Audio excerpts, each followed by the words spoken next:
கிறிஸ்துவில் பிரியமானவர்களே, இன்று புனித வியாழன். இயேசு திவ்ய நற்கருணையையும் குருத்துவத்தையும் ஏற்படுத்திய பெருவிழாவினை கொண்டாடுகின்றோம்.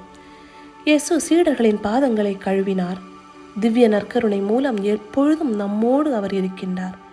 குருத்துவத்தின் மூலம் நம்மை புனிதப்படுத்தி இறை திட்டத்தை உணர்த்த வழிகாட்டுகின்றார். அன்று பாதங்களை கழுவியதன் மூலம் பணிவிடை பெற, பணிவிடை புரிய வேண்டும் என்று தனது சீடர்களுக்கு வலியுறுத்துகின்றார். தினம்தோறும் நற்கருணையில் நாம் இறை பிரசன்னத்தை உணர்கிறோமா? நம் மெய்ப்பர்களின்படி வழி நடக்கின்றோமா? இயேசுவின் முன்மாதிரிகையை பின்பற்றி பிறருக்கு பணிவிடை புரிகின்றோமா? இவ்வாறாக பல சவால்கள் நம்மிடையே இருக்கின்றன. நம்முடைய பதில் என்ன?